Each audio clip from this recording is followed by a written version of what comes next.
नवरात्र, आईचा जागर, हाच जागर आता राष्ट्रीय सोहळा झालाय. भारतातील बहुतांश ठिकाणी याचं स्वरूप संस्कृतीनुसार वेगळं आहे.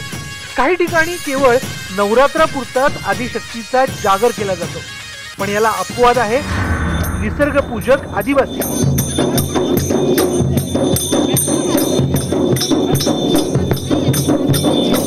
हा आदिवासी त्याच्या निसर्गातील आदी देवी देवतांच्या उत्सवात कायमच दंग असतो.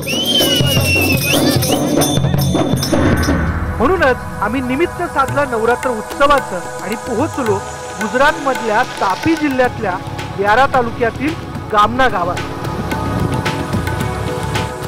गावात येतात काम नंतर आधी पाहुणचार हा अनुभव सुखावणारा होता. तर मंडळी, आता आपण आलेलो आहे गुजरात मधल्या तापी जिल्ह्यातल्या सोनगड तालुक्यातल्या श्रावणी या गावामध्ये. म्हणजे अर्थात मी थोडासा उशिरा पोहोचलेलो आहे, त्याबद्दल मी सगळ्यांची आता माफी मागणार आहे. पण तत्पूर्वी माझे एक मित्र आहेत. केम छो? मजा म्हणजे इथं विचारलं पाहिजे, इथं मराठी हिंदी या भाषेचा पण वापर होतो. पण इतरही काही माझी मित्रमंडळी जी माझी इथे वाट बघत थांबलेली होती ती सगळी मंडळी आहेत. मंडळी सगळ्यांना नमस्कार. म्हणजे हा, आणि केम छो? मजा. हे जयराम भाईंच्या घरी आपण आलेलो आहे आणि जयराम भाईंनी शेवटी आपली वाट पाहून सगळ्या पाहुण्यांना जेवण वाढलं, पण माझ्यासाठी त्यांनी ठेवलं. मेरे लिए रखा है ना आपने? हाँ, रखा है. मला विश्वास आहे त्यांनी ठेवलं असेल. आणि खास जेवण म्हणजे हा सगळा जागर करत असताना, भजन करत असताना भोजन देखील झालं पाहिजे असं म्हणतात. त्यामुळे हा भोग काय असू शकतो त्यावर आपण एक नजर टाकूयात.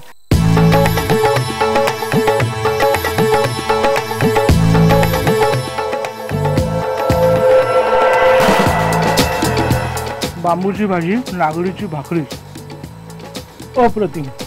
खास मग आपण म्हणतो ना आपल्याकडे आपण गावठी कोंबडी असं आपण त्याचा उल्लेख करतो, इथे देसी मुर्गा असं म्हणतात त्याला. मग देसी सगळं काय देसी आहे, हे मूळ आहे मित्रांनो. आणि हे मूळ तुम्हाला इथे आल्यानंतरच खायला मिळतं. खरं तर सगळं जमिनीतनं उगवलेलं, सात्विक, कोणत्याही प्रकारचं रसायन न फवारलेलं, आणि त्याचंच हे भोजन आपल्याला आदिवासी मंडळी इथे आवर्जून करताना दिसतं. चला, माझ्या वतीने म्हणजे माझ्या बरोबरीने तुम्ही देखील याचा आस्वाद घ्या.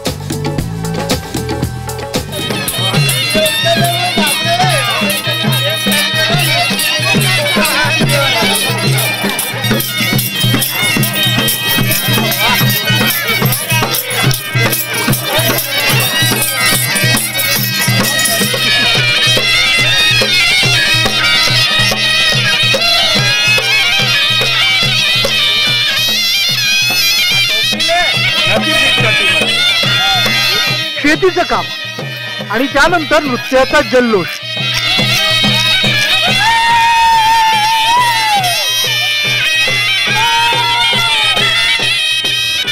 हे जणू आदिवासी समाजाचं जगण्यातील सुखी सूत्र आहे. आणि आदिशक्तीच्या जागर कालावधीत तर दिवस असो की रात्र उत्सव हा सुरूच असतो. असा जल्लोष गामना गावात सुरू होता.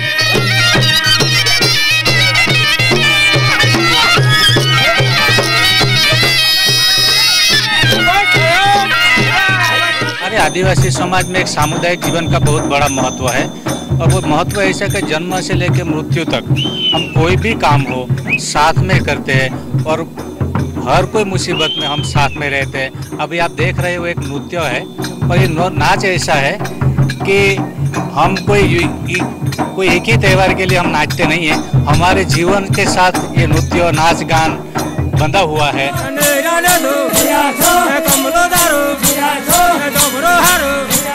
गामना गावातून आम्ही पोहोचलो श्रावणी या गावात.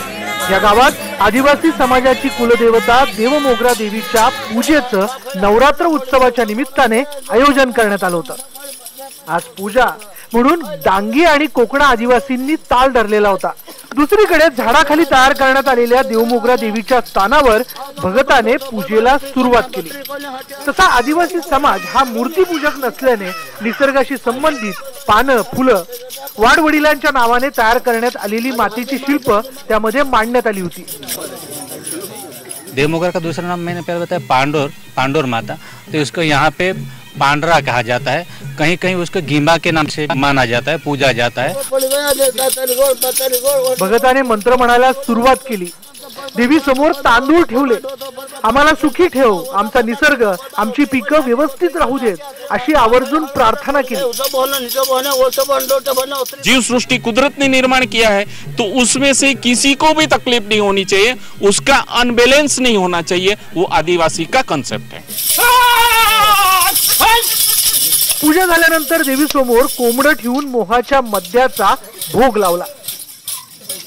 आता त्यानंतर पाहुणा म्हणजे मी चला दर्शनाला या असं म्हणून बोलून घेतलं। मी देखील देवीचं मनोभावे दर्शन घेतलं। आदिवासींची कुलस्वामिनी कुलदेवता देवमोगरा माता जिच्या पूजेनंतर खरं तर सगळ्यांना प्रसाद दिला जातो आणि सगळेजण हा प्रसाद घेण्यापूर्वी सगळ्यांना मानवंदना देतात, अर्थात रामराम म्हणतात। आदिवासी समाजातल्या प्रत्येक पूजेमध्ये मोहाच्या दारूचा भोग हा लावलाच जातो, त्यांच्या देवतेला तिथं तो प्रस्तुत केला जातो। आपण देखील हा प्रसाद घेणार आहोत आणि आपण देखील सगळ्यांना रामराम असू म्हणून मानवंदना देऊयात, त्यांना रामराम करूयात, घेऊयात हा प्रसाद। राम राम।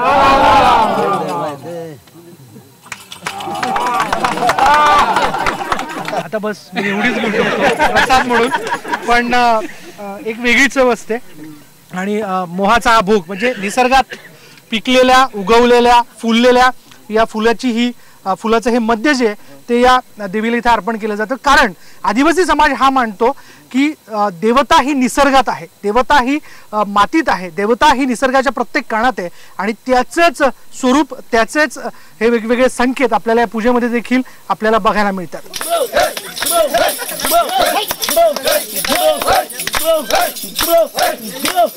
पूजेनंतर देवी भोवती फेर धरत सगळ्यांनी नृत्य केलं आणि त्या क्षणी वाटलं की शहरातील गरबा आणि दांडियामध्ये रमलेले आपण आपल्याला हे विश्वच माहिती नाहीये, ज्यामध्ये निसर्गाशी बांधिलकी आणि भक्तीचे भाव दिसतात आणि हेच भाव आपण पूर्णतः विसरलो आहोत। पाणी भरू दे, पाणी भरू दे, सफारीला पाणी भरू दे, पाणी भरू दे।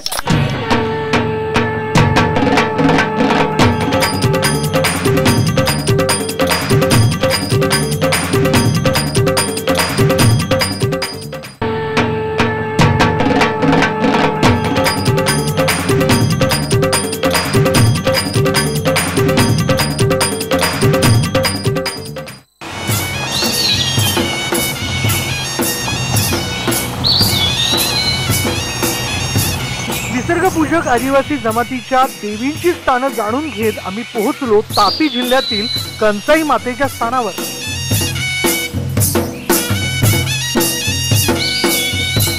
कंसाई माता म्हणजे धान्याची देवता। शेतात पिकलेलं कोणतंही धान्य पहिले कंसाई मातेला अर्पण केलं जातं आणि त्यानंतर ते धान्य आदिवासी खाण्यासाठी वापरतात। नवरात्र उत्सवात आदिवासी बांधव आवर्जून कंसाई मातेच्या दर्शनासाठी येतात।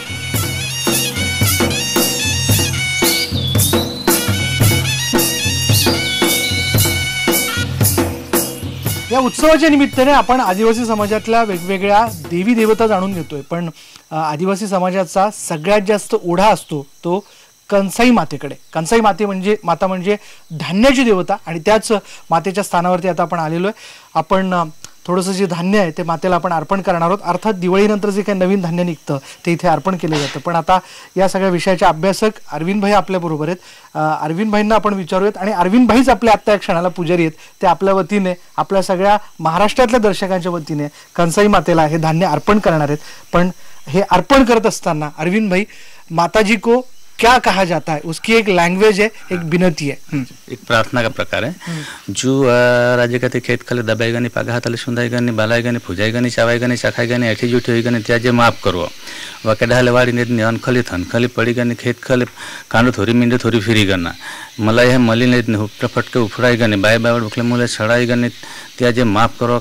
तो ने कहते बाली देने फूजी देने खावा के नहीं आज माफ करो आज वाके डाले वाली ने अनखलित हनफल करे के नहीं कणी आज तुम्हें आपकी मंडी आसे तुम्हारे आपी कणी आज तुम्हें आपने मंडी आसे पड़ती पुन छीनी वरती कणी वाली आपी त्या तुम्हारे सर जाणो मान जा मारे खेता में वाड़िया में डोबा में ठंडा में कहीं वाको वाल नहीं आवे तेवा करी आपत्या तुम्हारे सर जाणो मान जाणो अमरे बाल बच्चा में भणतर में गणतर में बधी रीते हाचवीने अमरे डोबो ठांडो खेती वाड़ी बधो हाचवात त्याज तुम्हारे दरबार आमे दर्शन करने मंडा से ने तुम हाय जे अमरी पाक खेता में पाकनो पाक हसे तो तुम्हें अपने मंडू हसे अमाय जोह देवो मान देवो ने सुख शांति आपे त्याज में तुम्हारे दरबार में आवा हसे। बिल्कुल, तो अभी अपन ये अर्पण कर लेते हैं और इस मतलब याचा अर्थ अपन समझून घेऊयात। तो अरविंद भाई, हमारे सब महाराष्ट्र के दर्शकों की वते से तरफ से त्यांच्या वतीने मी हे धान्य जे ते मी मातेला अर्पण करतो इथे। बिल्कुल, तर आता आपण अर्थ जाणून घेऊयात, नेमकी काय तुम्ही विनंती केली? मैंने विनंती ये की माता जी को कि धान्य हमें जो मिला है वो आपकी कृपा से मिला है। हमारा जो अनाज पैदावार हमारे खेतों में हुआ है वो उसके लिए हम समर्थ नहीं है, आपके समर्था से और आपकी शक्ति से हमें धन धान्य मिला है। और उस धन को पैदा करने के, इस धान्य को पैदा करने के लिए इस जो हम जिसको देवी स्वरूप मानते हैं अन्न को, उसको हमको ज़मीन में बोना पड़ा, उस पर बैल फिरे होंगे, हम भी फिरे होंगे, हमारे पैरों तले ये अन्न आया होगा। तो इसके लिए हम क्षमा चाहते हैं आपसे, पर ये अनिवार्य था और खाने से पहले भी हम उसको उबालते हैं, कहीं भुना जाता है, तो ये हमारे लिए अनिवार्य है, इसलिए हमको ऐसा करना पड़ा है। उसके साथ साथ जो आपने हमें दिया है वो सिर्फ हमारा नहीं है, आपने दिया है तो हमारी फर्ज बनती है कि हम उसको इस्तेमाल करें। इससे पहले हम आपको ये अनाज आपको दे, ताकि हमको बार बार वर्षों वर्ष ये मिलता रहे। ऐसी कृपा हमारे पर माता जी करो। और इसके साथ हमारी खेती में पशु जो है हमारे गाय भैंस आदि, उसमें बाल बच्चे में घर में सब शांति की हम प्रार्थना करते हैं और आपके दर्शन के लिए हम बार बार आते रहेंगे। ऐसी मैंने माता जी को प्रार्थना की है। हम भी बार बार माता जी के दर्शन के लिए आते रहेंगे। या उत्सवातला हा जागर करत असताना कंसाई मातेबद्दल आपल्याला इथल्या स्थानावरती येऊन जाणून घेता येतं।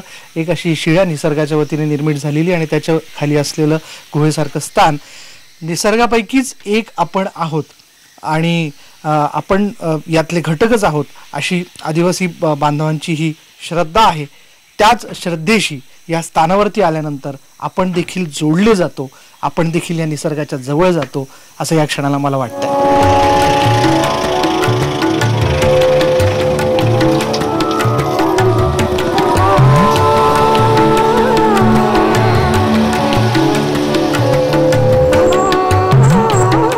आदिवासी समाजात आणखीन एक दैवत गोवाल देव म्हणजेच गुराखी देवता।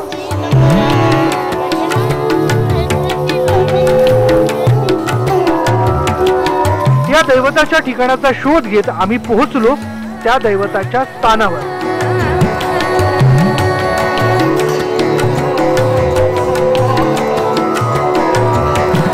आपण कंसुली मातेबद्दल जाणून घेतलं, पण आता आपण या ठिकाणी आलेलो आहोत गोवाल देव, म्हणजे गोवाल देवाचा देखील या उत्सवामध्ये जागर केला जातो। गोवाल म्हणजेच ज्याला आपण मराठीत गुराखी म्हणतो, जो निसर्गामध्ये असणाऱ्या सगळ्या जनावरांवरती लक्ष ठेवतो, त्यांची काळजी घेतो आणि तेच हे स्थान आहे। मोठ्या प्रमाणात आदिवासी बांधव इथे येत असतात या दिवसांमध्ये आणि इथे पूजा करतात। आत्ताच काही मंडळी पूजा करून गेलेली, त्यामुळे आपण पाहू शकतो की इथे काही मातीची शिल्प बनवली, ज्यामध्ये आपल्याला 2 बैल दिसतात आणि त्या पाठीमागे उभा असलेला गुराखी दिसतोय।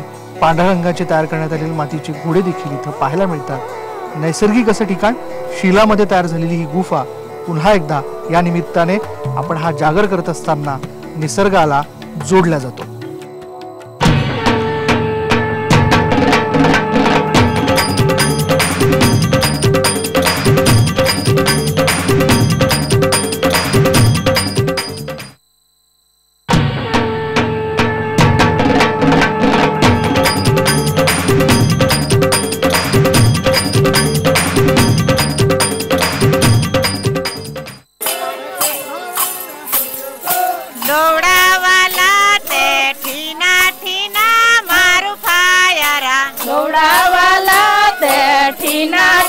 दिवे लागलीची वेळ, नृत्याचे सूर स्पष्ट ऐकू यायला लागले होते, फेर रंगलेला होता। देवीचा जागर करत हातात बांबूची देवकाठी आणि मोरपिसांनी सजलेल्या पावरी वाद्याच्या सुरावर चौधरी आदिवासी नृत्याच्या आनंदात मग्न झाले होते। हमारा चौधरी समाज एक आदिवासी समाज है। चौधरी तो देश में कई सारे मिल जाएंगे, पर हम आदिवासी चौधरी है और देहाती इलाकों में हम रहते हैं। दूसरे आदिवासियों की तरह हमारी संस्कृति अलग प्रकार की है।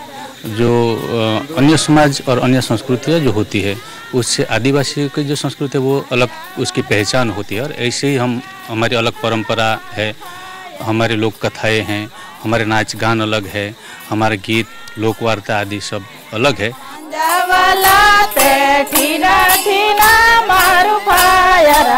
नोकरीच्या निमित्ताने शहराच्या जवळ आलेला चौधरी आदिवासीही उत्सवी काळात कंसाई, घुसमाई आणि देवळी माडी या निसर्ग देवींचा जागर करतो। ये जो है वो कोई के त्योहार के वक्त ही ऐसे कुछ गाने गाए जाते हैं या नाच होता है, ऐसा नहीं है। ये नाच गाना बजाना और बिना त्योहार के भी 365 दिन हमारे समाज में 365 दिन चलता रहता है।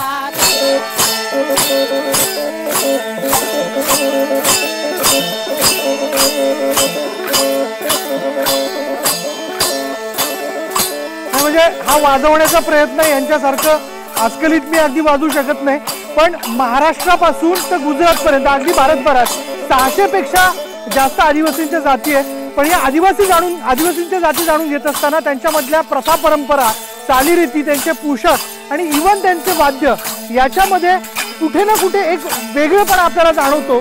तोच इथे मला जाणवतोय आणि आता या क्षणाला मी आहे आदिवासी समाजातल्या चौधरी समूहाबरोबर। चला तुम्ही देखील माझ्या वतीने म्हणजे माझ्या बरोबर, तुमच्या वतीने मी आहे, माझ्या बरोबर या सगळ्या छानशा आनंदात सहभागी व्हा।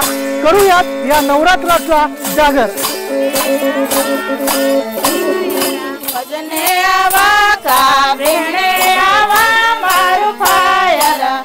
या नृत्यात पुरुष मधोमध तर घरातील स्त्रिया त्यांच्या भोवती फेर धरतात, कारण आदिशक्तीचं स्वरूप एवढं सशक्त आहे की घरातील स्त्री तिच्या रूपाने पुरुषांनाही सांभाळते। तेच या नृत्यातही दिसून येतं। गाण्यातील स्वर वाढत जातो, रात्रीचा अंधार अधिक गडद होतो, पण आदिशक्तीच्या गजराने हा अंधार कधीही टिकणार नाही ही शाश्वती देतो निसर्ग पूजक आदिवासी।